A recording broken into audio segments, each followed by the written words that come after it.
On my kicker tonight, darkness prevails over the divisive question of whether or not the country should embrace genetically engineered foods, also known as GMOs.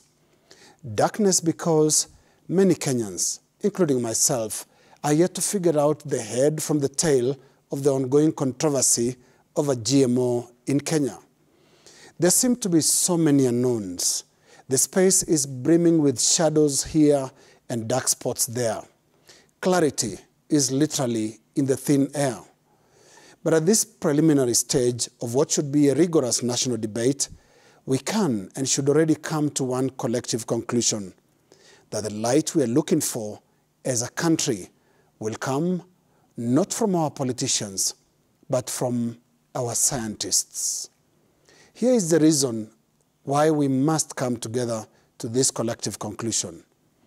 As leading protagonists in the political scene in the debate, President William Ruto and former Prime Minister Raila Odinga may not entirely claim that their respective positions are sincere and are not inspired by any other considerations.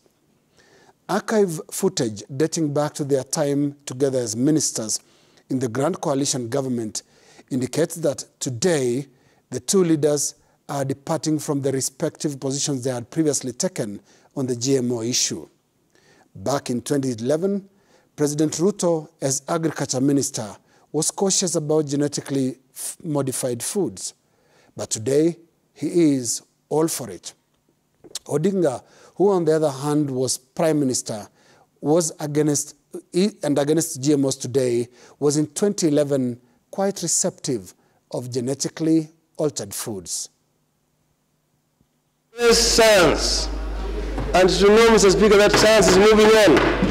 Mr. Speaker, conservatism, Mr. Speaker, will kill innovation. Mr. Speaker, these countries I've mentioned here are fairly civilized, advanced countries. They will not allow their own population to consume GMO food if it is harmful. GM foods currently available on the international market have passed risk assessment and are not likely to present risks for human health. Until we are agreed as a country that we can have GMO, we will not have GMO. Until we develop our own local varieties using our own local expertise. That archive material should be sufficient in helping us to conclude that on GMOs, our political leaders may not necessarily be the source of authoritative and reliable information. Now, if the Ruto-Raila GMO positions of 2011 raises questions about the sincerity of their current positions, then it should worry you more when political leaders actually get sincere on the question of GMOs. As a government of Kenya, we cannot hide our heads in the sand anymore. We have taken two deliberate steps. One is that we have so many things that can kill us in this country. Being in this country, you are a candidate for death.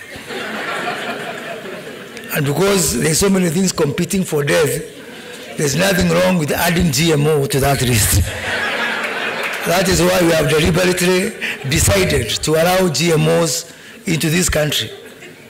And the second thing is, until we are satisfied that we have enough maize in this country, our staple food, tomorrow I'm signing a gazette notice to allow for importation of up to 10 million bags of maize, duty-free, for the next 6 months until we achieve food security. Because that is our cardinal responsibility as government.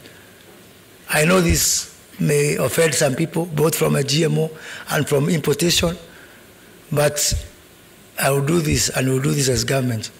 Even if it's not, we lose some votes here and there, but at least we'll see the kingdom of heaven. Death. Now, that is chilling.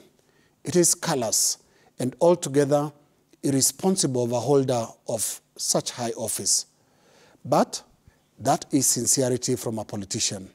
It is one of those rare moments that tight window to their hearts flings open, spilling the truth inadvertently in the process.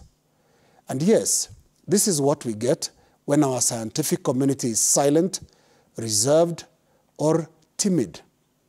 GMO is a complex science. It is the space of experts, the space of our scientists, who should now step forward and illuminate the GMO discussion by shining some light through the heavy cloud of politics. That is my kicker.